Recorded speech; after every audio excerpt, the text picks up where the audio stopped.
¿Quién en su sano juicio, y por más valiente que se diga, sigue siendo tan osado de salir a la calle después de la medianoche? Cuenta una antigua leyenda de aquellos días de nuestro México colonial, que cuando sonaban las campanadas de la catedral a la noche, toda la gente corría a sus casas, ponían sus cerrojos, ponían sus trancas y se encerraban a piedra y lodo. Eran incapaces siquiera de asomarse para descubrir lo que la noche escondía. Cuentan incluso que los soldados que habían demostrado su valor en la guerra también eran incapaces de pasar el umbral de su morada justo cuando sonaban las 12 de la noche, la hora fatal.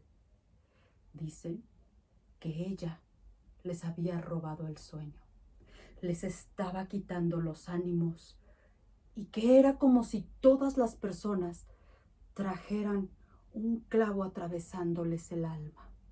Los hombres se hallaban noche a noche, cobardes y temerosos. A las mujeres les temblaban las piernas y el corazón les latía lento, provocando que su respiración fuera incontrolable. No podían dar un paso, se desmayaban o cuando menos se les secaba la boca. Apenas escuchaban hablar de ella. No había entonces un corazón fuerte. A todos, al escuchar el espantoso llanto, los dominaba el miedo. Se les ponía la carne de gallina, se le erizaba el cabello y se le enfriaban los tuétanos de los huesos. ¿Quién podía vencer la cobardía ante aquel llanto prolongado y lastimero que cruzaba noche a noche por toda la ciudad? ¡La Llorona! ¡La Llorona!, clamaban los paseantes entre castañeteos de dientes. Apenas podían murmurar una oración que con su mano temblorosa santiguaban, oprimían los rosarios, las cruces y las medallas y escapularios que se les colgaban del cuello, incluso lastimándose sin ser conscientes de ello. Todo México estaba aterrorizado de estos angustiantes gemidos, y no faltó quien quiso investigar y se asomaban para saber, cuando empezaban a escuchar los gemidos, de dónde provenían estos escalofriantes lamentos llenos de dolor. Hubo personas que aseguraron que esto era una cosa ultraterrena, porque el llanto humano a 2 o 3 calles de distancia seguramente se ahogaba, pero estos gritos traspasaban y llegaban hasta los pechos de las personas de manera clara y distinta, helándoles la sangre. Y no faltó quien quiso investigar, y justamente aquellos que se atrevieron salieron y quedaron petrificados, muertos de miedo ante el impacto. Hubo algunos otros que empezaron a volverse locos de remate, y pocos, muy pocos, lograron contar lo que sus ojos vieron en la mitad de la noche, en aquella espesa oscuridad. Una mujer levitando entre las calles y las plazuelas, ataviada en un vestido blanco y con el rostro cubierto por un velo que ondulaba de acuerdo con el viento. Gritaba, levantaba las manos al cielo, gritaba fuertemente y después, para finalizar, llegaba justo hasta la Plaza Mayor en donde se hincaba y como queriendo besar el suelo, finalizaba con otro grito peor aún. Y después, sollozando, la mujer se levantaba. Iba caminando por las calles en el silencio de la noche. Gritaba nuevamente. Y esos gritos se iban desvaneciendo entre ecos hasta que ella llegaba al lago.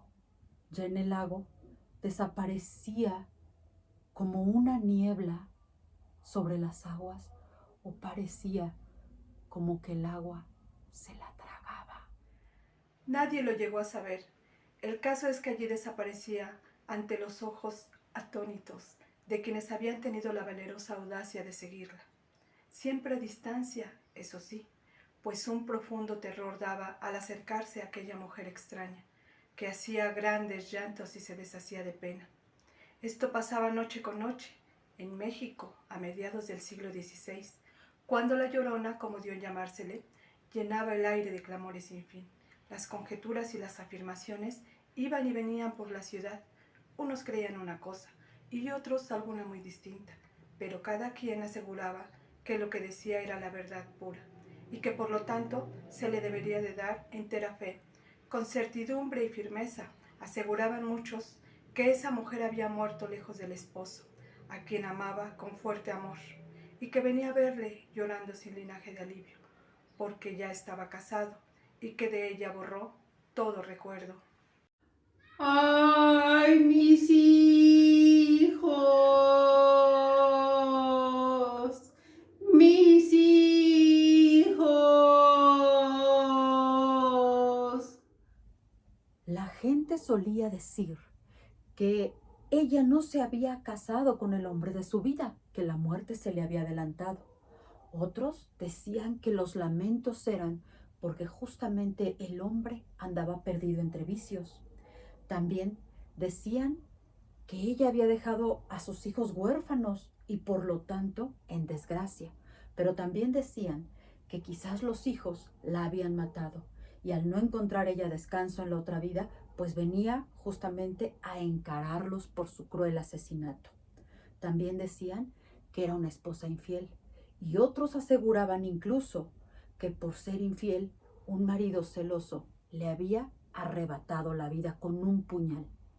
Y no faltaba quien estaba convencido de que la tal Llorona no era otra sino la hermosa Malinche, la famosa doña Marina, manceba de Hernán Cortés, que había venido a esta tierra con un permiso divino para llenar el aire de clamores en señal de su profundo arrepentimiento por haber traicionado a los de su raza y ponerse del lado de los soldados hispanos que tan brutalmente la habían sometido. No solo en la Ciudad de México andaba esta mujer extraña, también se le veía en varias poblaciones del reino. Atravesaba blanca y doliente por los campos solitarios. El ganado se asustaba con su sola presencia y corría a la desbandada como si lo persiguiesen. A lo largo de los caminos llenos de luna, pasaba su grito y se escuchaba su quejumbre lastimera atravesando el mar de los árboles del bosque. La habían visto caminar por las veredas desviadas, sentándose en una peña a sollozar. Salía de las grutas de las cuevas en que los animales feroces del monte vivían. La miraban echada al pie de las cruces en que se alzaban las montañas y senderos. Caminaba lenta por las orillas de los ríos, sumando sus gemidos al rumor sin fin del agua. Esta leyenda es antiquísima en México. existía ya cuando los conquistadores entraron en la gran Tenochtitlan de Moctezuma, pues Fray Bernardino de Sahagún, al hablar de la diosa Cihuacóatl en el capítulo 4 del libro 1 de su Historia General de las Cosas de la Nueva España, escribe que aparecía muchas veces como una señora compuesta con unos atavíos como se usan en palacio. También decía que de noche voceaba y bramaba en el aire. Los atavíos con que esta mujer aparecía eran blancos y los cabellos los tocaba de tal manera que tenía unos como cornezuelos cruzados sobre la frente, y en el libro 11 enumera los agüeros con los que se anunció en México la llegada de los españoles y la destrucción de la gran ciudad azteca. Comentan que el sexto pronóstico fue que de noche se escuchaban voces, muchas veces de una mujer con angustia y con lloro decía: ¡ay, hijos míos! ¡Ay, hijos míos! ¡Ay, hijos míos! Ya ha llegado nuestra destrucción. Y así, hasta los primeros años del siglo XVII, la Llorona andaba por calles, campos de México. Después, desapareció para siempre y no se ha vuelto a escuchar ese gemido largo y angustioso en la tranquilidad de la noche. Al menos no se ha vuelto a saber. ¿Tú alguna vez has escuchado a la Llorona?